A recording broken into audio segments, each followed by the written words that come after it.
और question number 1 में आपको क्या गिवन है कि कॉइल का फ्लक्स बदल रहा है, फ्लक्स बदल रहा है तो ईएमएफ इंड्यूस होगा, ईएमएफ इंड्यूस होगा, और अगर सर्किट क्लोज्ड है तो करंट फ्लो करेगा, और जो इंड्यूस्ड करंट है वो टाइम के साथ इस तरह से वेरी कर रहा है, ये लगातार लीनियरली डिक्रीज करता हुआ जीरो की ओर जा रहा है। तो टोटल टाइम है 0.1 सेकेंड, 0.1 सेकेंड के लिए करंट इंड्यूस्ड रहा। अब आपको बताना है change in flux of the coil क्या होगा। तो बेटा एक चीज मैं आप लोगों से बड़ी बार डिस्कस कर चुका हूं, 11th में भी और 12th में भी कई जगहों पे ये डिस्कस हुआ होगा।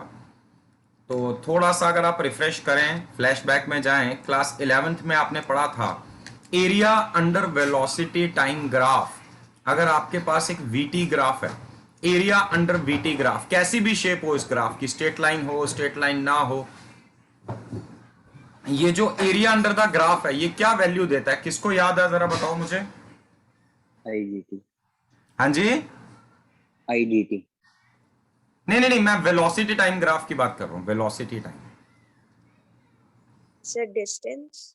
हाँ, डिस्टेंस और डिस्प्लेसमेंट। और अगर area under force time graph आप कैलकुलेट करें, फोर्स वर्सेस टाइम ग्राफ अगर आप प्लॉट कर रहे हैं, तो area under force time graph आपको क्या वैल्यू देता है, इंपल्स। इन जनरल, मैं बहुत बार ये चीज बता चुका हूं, in general area under graph आपको क्या वैल्यू देगा, product of the quantities plotted on both the axis. देखिए वेलोसिटी और टाइम का प्रोडक्ट डिस्प्लेसमेंट होता है, और इंपल्स जो है that is force into time, impulse को जे से भी डिनोट करते हैं। तो in general area under graph आपको क्या वैल्यू देता है, product of the quantities plotted on both the axis. तो वैसे ही बेटा अगर करंट वर्सेस टाइम ग्राफ हो तो एरिया अंडर दिस ग्राफ आपको क्या वैल्यू देगा, चार्ज, कितना चार्ज इसमें से फ्लो किया है, डेल्टा क्यू की वैल्यू देगा। और अगर आप यहां पे कैलकुलेट करें करंट, ये देखिए ये एरिया ऑफ अ ट्राइंगल की वैल्यू क्या होती है, हाफ बेस इनटू ऑल्टीट्यूड। यहां बेस 0.1 है, ऑल्टीट्यूड 4 है, मल्टीप्लाई करेंगे तो यहां पे चार्ज कितना फ्लो किया होगा, 0.2 कूलम का। करंट फ्लो कर रहा है मतलब चार्ज फ्लो कर रहा है, तो कितना चार्ज यहां पे फ्लो किया है इस सर्किट में से, इस कॉइल में से, दैट इज 0.2 कूलम। लेकिन हमसे पूछा क्या है, चेंज इन फ्लक्स। अब चेंज इन फ्लक्स को आप डायरेक्टली रिलेट कर सकते हैं ईएमएफ से। EMF is equal to, negative sign को छोड़ दो, न्यूमेरिकल वैल्यू होती है delta phi upon delta T, rate of change of flux. लेकिन अगर आपको करंट चाहिए हो तो करंट क्या होना चाहिए, ईएमएफ अपॉन रेजिस्टेंस, तो ये हो जाएगा 1/r into delta phi upon delta T. और ये कुछ और क्वेश्चंस में भी कल यही लॉजिक हमने अप्लाई किया था। तो करंट क्या होता है, delta Q upon delta T. तो यहां से देखें delta Q upon delta T is current, current E by R मतलब 1/r delta phi upon delta T. तो ये डेल्टा टी कैंसल आउट हो जाएंगे। तो डेल्टा क्यू की वैल्यू किसके इक्वल आ रही है, delta Q is equal to 1/r delta phi. तो इसका मतलब ये हुआ कि जो डेल्टा फाई है that should be equal to r into delta Q. अब डेल्टा क्यू की वैल्यू आपने डिटरमिन कर ली ग्राफ से, दैट इज 0.2 कूलम, और r की वैल्यू कितनी है, दैट इज 10 ओम। सो ये आ जाएगा 10 इंटू 0.2 यानी कि 2। अब यूनिट क्या होनी चाहिए यहाँ पे, वेबर, क्योंकि ये चेंज इन फ्लक्स है, so change in flux should be 2 weber, या वेबर को आप टेस्ला मीटर स्क्वायर भी लिख सकते हैं। Is it clear to all? Yes. तो ये था क्वेश्चन नंबर 1। बाकी तो मैंने पिछली क्लास में डिस्कस कर ही लिए थे आप लोगों से ये सारे क्वेश्चंस। चलिए अब मैं चलता हूँ शीट नंबर 2 पे। ये बहुत इंपॉर्टेंट कंसेप्चुअल क्वेश्चंस है बेटा, इसमें पूरा ईएमआई कवर हो रहा है। अगर आपको ये क्वेश्चंस आ जाते हैं मतलब आपको ईएमआई अच्छे से क्लियर हो गया।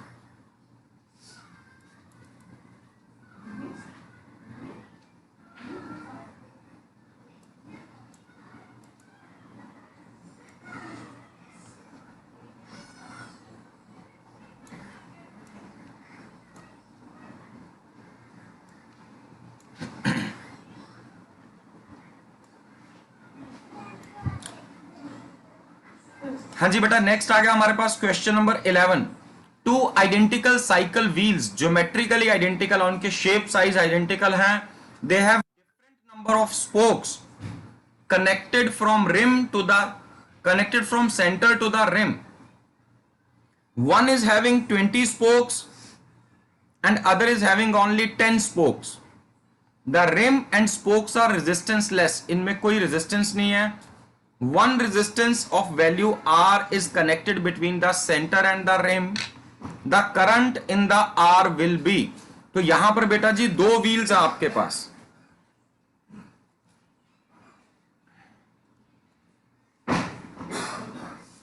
कंसेप्ट याद आ रहा है सबको? ये दो व्हील्स हैं आपके पास.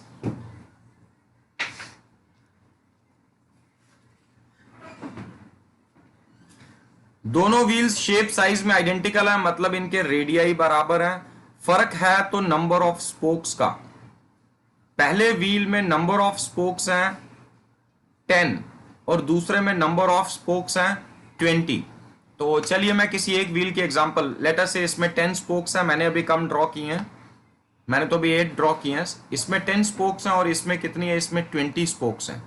जब आपने इसको रोटेट किया, आपने इसको रोटेट किया एक यूनिफॉर्म मैग्नेटिक फील्ड के अंदर, तो अब देखो आपको याद होगा मोशनल ईएमएफ में हमने पढ़ा था, अगर रॉड को स्ट्रेट मूव करते हैं मैग्नेटिक फील्ड लाइंस के परपेंडिकुलर, तो इस रॉड के दोनों एंड्स के क्रॉस एक मोशनल ईएमएफ इंड्यूस हो जाता है, दैट इज BLV.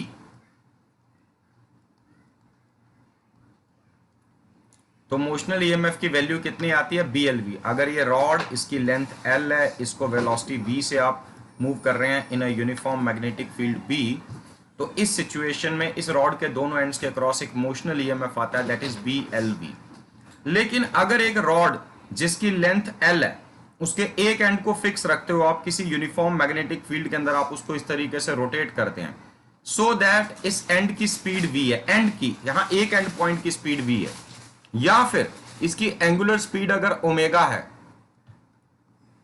तो यहां पे इंड्यूस्ड ईएमएफ की वैल्यू आई थी हाफ BLV या फिर हाफ BL स्क्वायर ओमेगा एक रॉड के क्रॉस. ठीक है, तो यहां सभी रॉड्स ऐसा ही मोशन, जितनी भी स्पोक्स हैं वो सभी ऐसा ही मोशन शो कर रही हैं.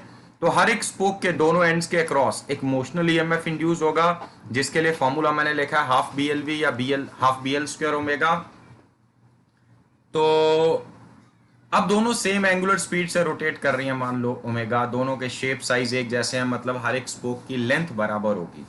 तो अब आपसे ये पूछा गया है कि अब आपसे अगर मैं ये पूछूं तो किस व्हील के केस में, देखो मान लीजिए रॉड का एक एंड पॉजिटिव पोटेंशियल पे, एक एंड नेगेटिव पे है, वो आप डिटरमिन कर सकते हैं फ्लेमिंग राइट हैंड रूल से, कि अगर आप Fleming right hand rule apply करें, रॉड को इस डायरेक्शन में अगर आप मूव कर रहे हैं तो इस डायरेक्शन में करंट फ्लो करना चाहिए, मतलब पॉजिटिव चार्जेस इधर फ्लो करेंगे. अगर पॉजिटिव चार्जेस फ्लो यहां करेंगे तो ये एंड पॉजिटिव पोलैरिटी पे होगा, ये एंड नेगेटिव पे होगा, राइट. तो इसका मतलब सभी स्पोक्स जो हैं, हर एक स्पोक जो है वो एक छोटे से सेल की तरह बिहेव कर रही है, जिसके एंड्स के अक्रॉस एक ईएमएफ E इंड्यूस हो गया.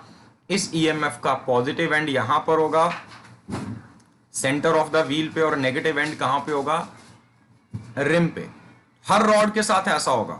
तो आपको याद होगा हमने ये पढ़ा था, ये वीडियो में भी मैंने डिस्कस किया था, अगर आप आइडेंटिकल सेल्स को पैरेलल में कनेक्ट कर देते हो, if we connect identical cells in parallel, हर एक का ईएमएफ अगर E है तो इक्विवेलेंट ईएमएफ भी E होता है. तो यहां पर भी वैसा ही केस है बेटा, 10 स्पोक्स हो या 20 स्पोक्स हो कोई फर्क नहीं पड़ता.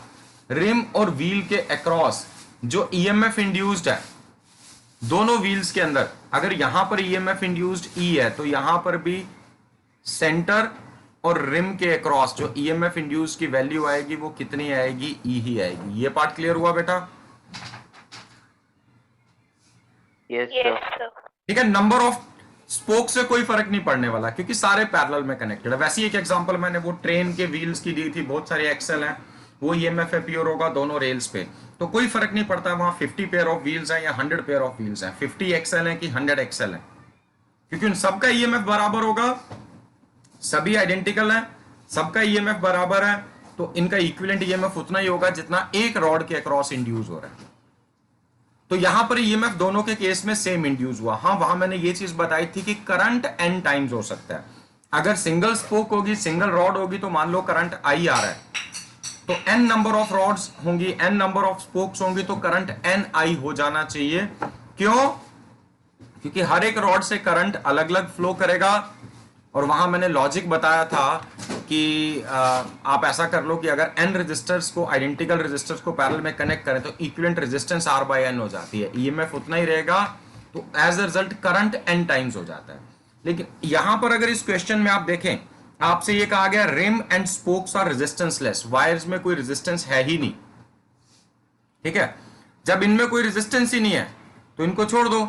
अब बचा यहां पर आपने एक रेजिस्टर कनेक्ट कर दिया, यहां पर ऐसे R, तो इस R में से कितना करंट फ्लो करना चाहिए दोनों केसेस में, तो उसी के बेसिस पे आपके पास ऑप्शन है। पहले में कहा गया double in first wheel then in second wheel, दूसरे में कहा गया 4 times in first wheel then in second wheel, तीसरे में कहा गया will be double in second wheel then in first wheel, चौथे में कहा गया will be equal in both of these wheels.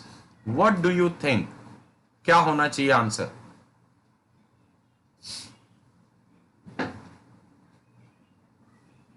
सोच के बताइए बेटा। इक्वल। हाँ, yes it should be equal. अगर तो स्पोक्स में रेजिस्टेंस होती तो फिर स्पोक्स में करंट हर एक स्पोक मतलब equivalent resistance R by N हो जाती, बट ये सारी रेजिस्टेंस लेस है, तो रेजिस्टेंस पहले ही 0 है, तो 0 बाय N 0 ही रहेगा, तो जो रेजिस्टेंस है ये R है, तो इस R में से कितना करंट फ्लो करेगा, E बाय R। तो अगर इस केस में current E by R flow कर रहा है फर्स्ट केस में, I is equal to E by R, तो सेकेंड केस में भी कितना होना चाहिए, I is equal to E by R। ये जो करंट यहां पर फ्लो कर रहा है, ठीक है, इस करंट की बात हो रही है। So it should be equal in both the wheels. Very good, ठीक है, क्लियर हो गया ना सबको? चलूं आगे। Yes sir. नेक्स्ट बेटा question number 12। A square loop of area 2.5 into, यहां ये इंटू का साइन मिसिंग है, 10 to the power -3 metre square, having 100 turns, capital N की वैल्यू गिवन है, area of each turn given है, टोटल रेजिस्टेंस 100 ओम given है, is moved out of a uniform magnetic field of 0.40 tesla in 1 second with a constant speed, then the work done in pulling the loop is. तो कितना work done करना पड़ा होगा हमें loop को पुल करने के लिए? सोचिए जरा, वर्क डन पूछा, यहां पे इंड्यूस्ड ईएमएफ नहीं पूछा, यहां पर वर्क डन पूछा गया है। तो क्या आप बता सकते हैं कितना वर्क डन होना चाहिए?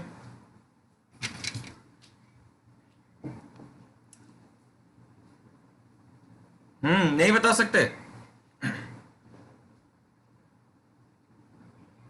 देखो बेटा, area of the loop given है, नंबर ऑफ टर्न्स गिवन है, it is moved out of a uniform magnetic field, तो इनिशियली फील्ड इतना और जब आपने बाहर मूव कर दिया तो फील्ड कितना हो गया, 0। तो इनिशियल फ्लक्स पता है, फाइनल फ्लक्स तो 0 होना ही है, टाइम टेकन आपको पता है। यहां से आप क्या डिटरमिन कर सकते हैं, आप इंड्यूस्ड ईएमएफ डिटरमिन कर सकते हैं।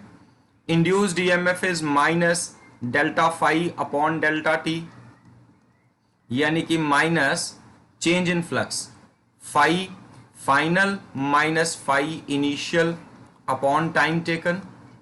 फाई फाइनल कितना है बेटा, वो तो 0 हो गया, और इनिशियल फ्लक्स कितना होगा, अब लूप परपेंडिकुलर टू एरिया, तो फ्लक्स एक टर्न का होगा एन बी ए, एन टर्न्स हैं तो एन, एक टर्न का बी इंटू ए, एन टर्न्स हैं तो एन बी ए।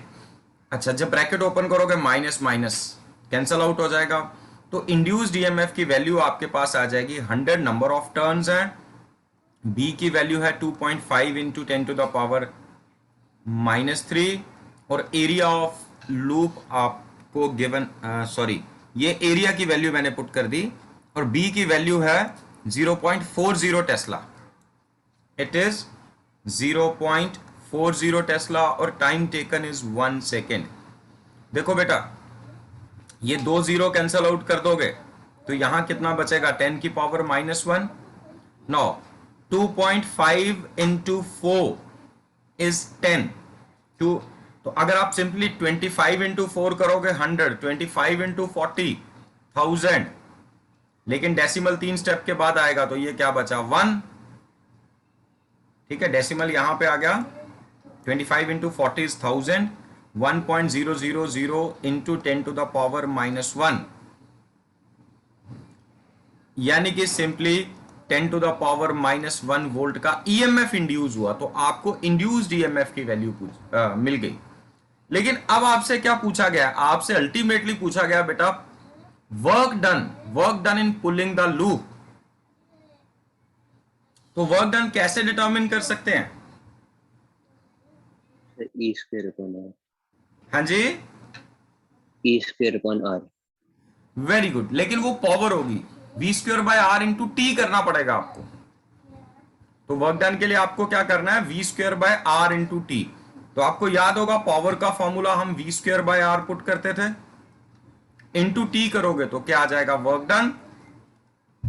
सो v की वैल्यू है 10 टू द पावर -1, इसका स्क्वायर अपॉन, और टाइम टेकन तो 1 सेकेंड ही है, अपॉन r। r की value I think 100, yes r की वैल्यू इज 100 ओम, तो इंटू 100। तो जब आप ये मल्टीप्लाई करोगे 10 to the power -2 into 10 to the power +2, that comes out to be 1। So work done should be 1 joule. But यहां पे आंसर तो मिली जूल में, ये कैसे हो गया? 2.5 into 10 to the power -3 into 100 into 0.40 Tesla.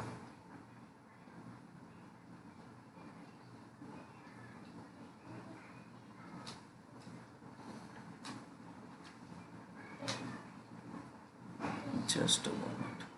25 into 4 is 100। खाली we square upon are ले लेना। अब बात तो एक ही है, टी की वैल्यू तो बेटा 1 ही है ना।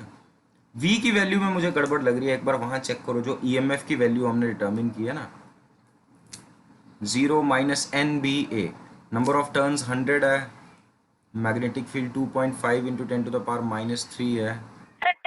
10⁻⁻4 होगा। EMF induced, so work done v square divided by r है ना सर, आपने इनटू 100 कर दिया। डिवाइडेड बाय आर होगा ना। ओ yes Yes, yes sir. Yes yes, I am sorry.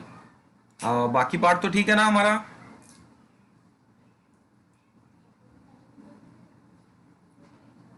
ठीक है।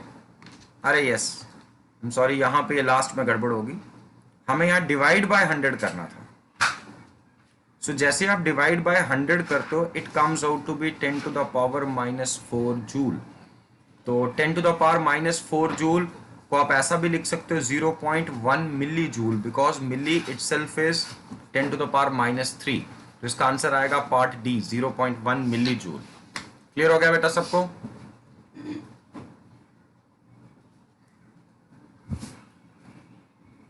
इसमें डाउट तो नहीं आपको? चलिए, हाँ बेटा, next question, question number 13। AB is a resistanceless conducting rod which forms a diameter of the conducting ring of radius r as rotating in a uniform magnetic field B as shown. The resistance R1 and R2 do not rotate. The current through resistance R1 is, तो resistance R1 के cross current कितना होना चाहिए?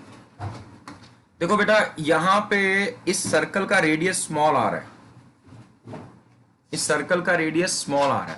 तो आप ऐसे देखो, जैसे वो व्हील वाला केस मैं ले रहा था, तो दो स्पोक्स होगी, दोनों का रेडियस हो गया स्मॉल आर, मतलब लेंथ ऑफ द रॉड होगी आर। तो ईएमएफ इंड्यूस कितना होना चाहिए? Half B L square omega, मतलब half B R square into omega.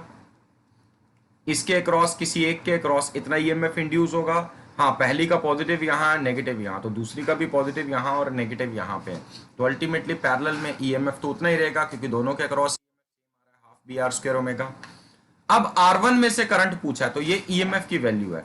तो बेटा करंट क्या होना चाहिए? ईएमएफ अपॉन आर, R1, तो ये हो जाएगा B omega small R square upon 2 times R1। तो this is part A. Is it clear to all? Sir एक बार रिपीट कर दो। हाँ बेटा, जैसे मैंने बताया था ना, एक रॉड को,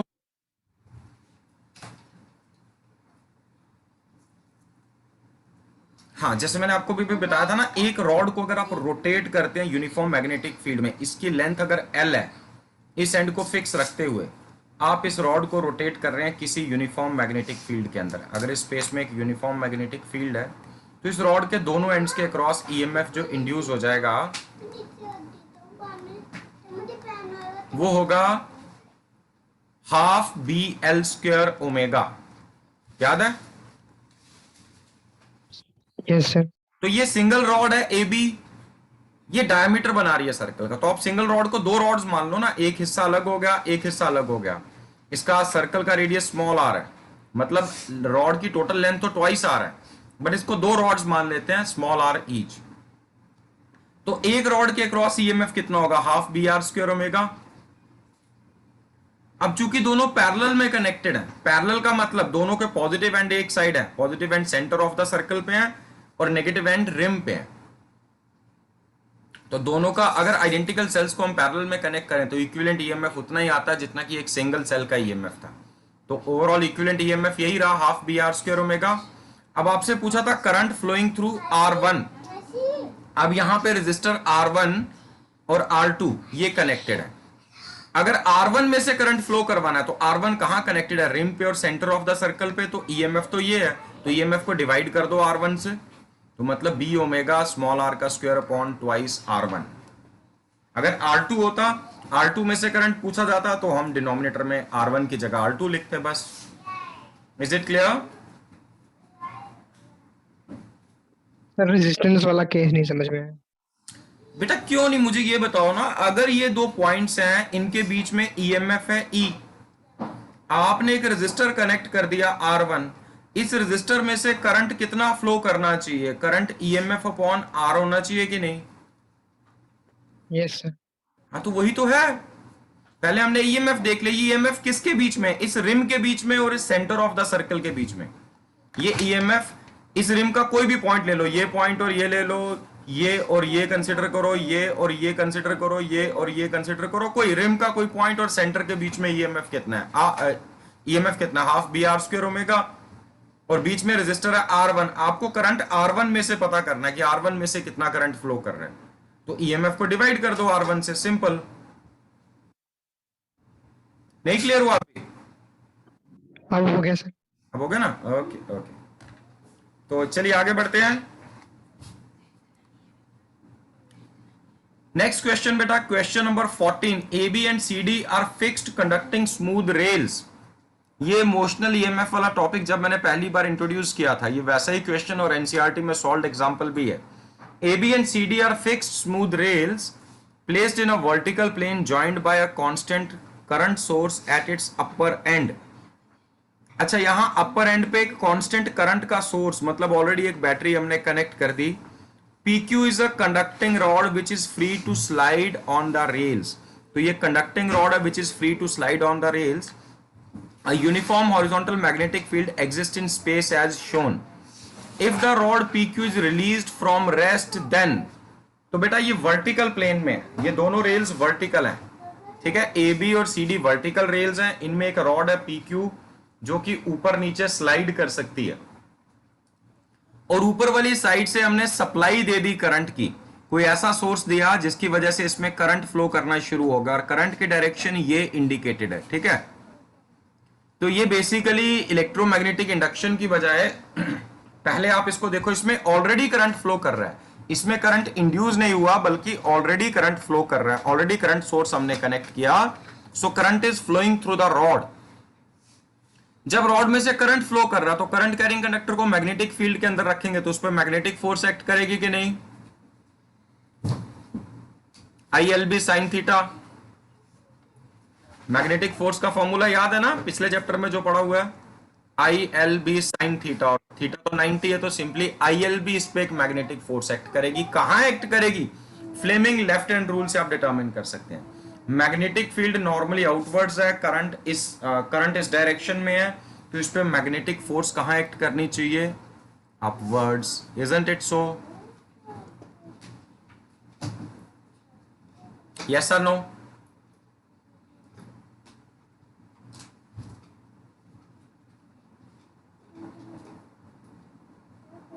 अरे बता ही नहीं रहे, होना चाहिए कि नहीं होना चाहिए? Yes sir. समझ आया कि नहीं भाई? Current carrying conductor is placed in a uniform magnetic field, तो इस पे मैग्नेटिक फोर्स एक्ट करनी चाहिए upwards. Fleming left hand rule लगा लो, राइट हैंड पाम रूल लगा लो। मैग्नेटिक फील्ड लाइंस इधर को आ रही हैं, बाहर को, थंब के डायरेक्शन में करंट है, तो normally outwards of your right palm, इस डायरेक्शन में मैग्नेटिक फोर्स एक्ट करेगी। दूसरी फोर्स इस रॉड पे एक्ट कर रही होगी इसका वेट, इसका वेट तो फिक्स्ड है, इसका वेट फिक्स्ड है। अगर वेट ज्यादा होगा तो रॉड नीचे मूव करेगी, अगर मैग्नेटिक फोर्स ज्यादा होगी तो रॉड ऊपर को मूव करेगी। Is it clear? Yes sir. Yes sir. मान लेते हैं 1 मिनट के लिए वेट ज्यादा है, जब रॉड ने नीचे मूव करना शुरू किया तो क्या अब इसके अंदर मोशनल ईएमएफ आएगा कि नहीं? Yes sir. तो मोशनल ईएमएफ में जो करंट चलता है उसके लिए हम Fleming right hand rule use करते हैं। फील्ड आउटवर्ड्स है, मोशन अगर डाउनवर्ड्स है रॉड का, तो इसमें इंड्यूस्ड करंट उसी डायरेक्शन में होगा जिस डायरेक्शन में ऑलरेडी करंट फ्लो कर रहा है। आप Fleming right hand rule apply करके देखो, ये फिंगर फील्ड की डायरेक्शन में आउटवर्ड्स, ये थंब मोशन। अगर मैं ये एक केस लेके चल रहा हूं, ये मान के चल रहा हूं कि वेट मैग्नेटिक फोर्स से ज्यादा है, अगर वेट मैग्नेटिक फोर्स को एक्सीड कर रहा है तो नेट फोर्स डाउनवर्ड्स होगी, कितनी होगी? mg minus F magnetic. तो जब ये नीचे को मूव करना शुरू हो गया कंडक्टर, अब इसमें मोशनल ईएमएफ आएगा। तो मोशनल ईएमएफ का जो डायरेक्शन होगी करंट की, वो सेम डायरेक्शन है ऑलरेडी जिस डायरेक्शन में करंट फ्लो कर रहा है। तो जब सेम डायरेक्शन में करंट फ्लो करेगा तो करंट की वजह से ही मैग्नेटिक फोर्स थी, तो इसका मतलब मैग्नेटिक फोर्स बढ़ना शुरू हो जाएगी। यस और नो?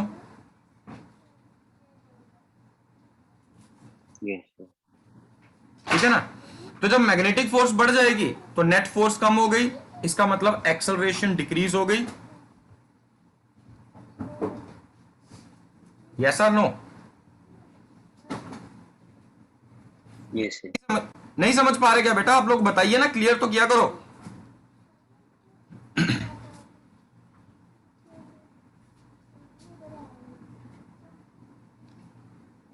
अरे भाई नहीं कम्युनिकेट करना छोड़ दो यार, क्लास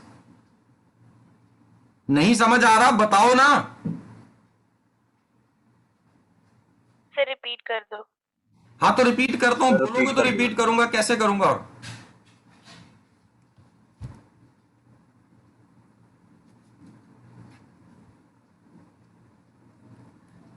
यहां पे हमने करंट का सोर्स कनेक्ट किया, बैटरी कनेक्ट की, तो करंट इस डायरेक्शन में फ्लो करना चाहिए। यस और no? Yes sir. Yes sir. Current इस डायरेक्शन में फ्लो कर रहा है। Now a current carrying conductor is placed in a uniform magnetic field. तो इस करंट कैरिंग कंडक्टर पे एक फोर्स एक्ट करनी चाहिए, magnetic force I L B sine theta. F magnetic, F magnetic किसके इक्वल होती है? I L B sine theta. Theta तो यहां 90 है, तो सिंपली मैग्नेटिक फोर्स किसके इक्वल हो जाएगी? I L B. ये इंड्यूस्ड ईएमएफ नहीं है, मैग्नेटिक फोर्स की बात कर रहा हूं, I L B sine theta. तो ये magnetic force Fleming left hand rule लगा के देख सकते हैं आप, राइट हैंड पाम रूल लगा के देख सकते हैं, इसकी डायरेक्शन अपवर्ड आ रही है। ये समझ आया? Yes sir. ओके। और इसका वेट भी तो डाउनवर्ड्स एक्ट कर रहा होगा, है कि नहीं? Yes sir. Yes sir. अच्छा, अब यहां तो वेट ज्यादा होगा तो यहां मैग्नेटिक फोर्स ज्यादा होगी, दोनों में से एक ही पॉसिबिलिटी है। तो पहली पॉसिबिलिटी मैंने क्या कंसीडर की कि मैंने ये माना वेट ज्यादा है, mg is greater than F magnetic. तो इस रॉड के ऊपर, ये जो रॉड है हमारी PQ, इसके ऊपर एक नेट डाउनवर्ड फोर्स एक्ट करेगी। नेट डाउनवर्ड फोर्स कितनी एक्ट करेगी? mg माइनस एफ मैग्नेटिक, है ना? और एफ मैग्नेटिक की वैल्यू यही है ILB, है ना? डाउनवर्ड फोर्स एक्ट करेगी। Yes sir. Yes sir. तो इसका मतलब रॉड को नीचे की ओर एक्सेलरेट होना चाहिए, right? Yes sir. Acceleration Yes, है, sir. Acceleration, accelerated motion. लेकिन जैसे ही इसने मोशन एक्वायर किया डाउनवर्ड्स, तो क्या इसके दोनों एंड्स के अक्रॉस एक मोशनल ईएमएफ आएगा?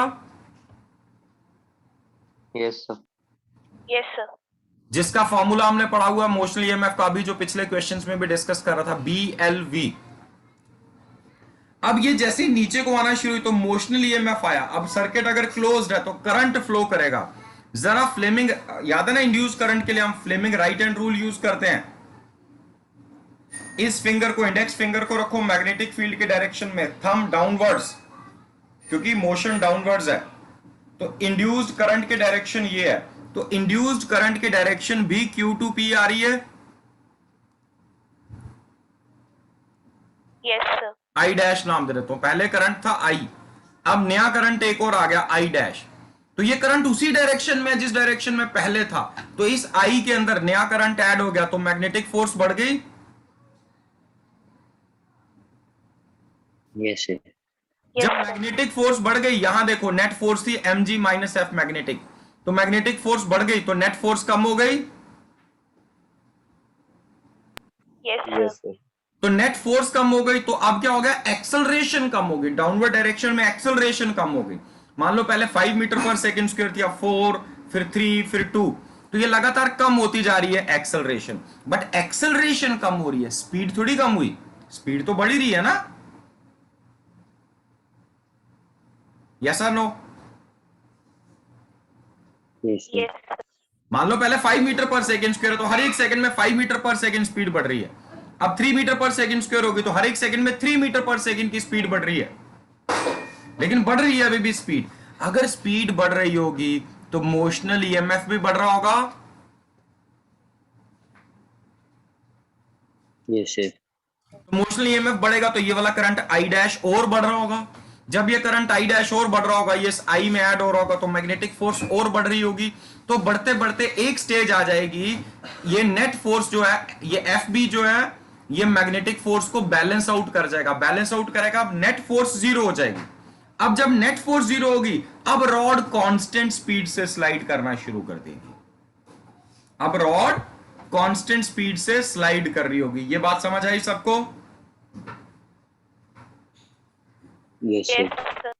तो रॉड को नीचे मूव करना चाहिए डिक्रीजिंग एक्सेलरेशन के साथ, और फाइनली इसको कांस्टेंट वेलोसिटी एक्वायर कर लेनी चाहिए, राइट?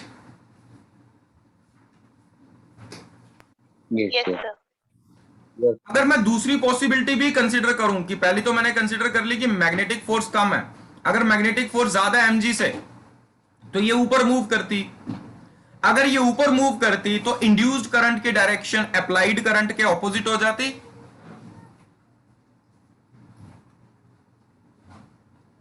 Yes sir. मूव कर रही थी, करंट इधर था, अब अपवर्ड मूव करेगी तो ऊपर होगा, तो भी क्या होगा, करंट ये अप्लाइड करंट के ऑपोजिट आ गया, नया करंट इंड्यूस करंट, तो करंट कम होगा, करंट कम होगा तो मैग्नेटिक फोर्स कम होगी, जल्दी एक स्टेज आएगी, मैग्नेटिक फोर्स mg को बैलेंस आउट करेगी, बैलेंस आउट करेगी तो नेट फोर्स जीरो, फिर से इसकी कांस्टेंट स्पीड हो जाएगी। बट वो ऑप्शंस में नहीं है, ऑप्शंस में एक ही ऑप्शन है सी वाला, कांस्टेंट एक्सेलरेशन से तो कभी नहीं ट्रेवल करेगी, ठीक है।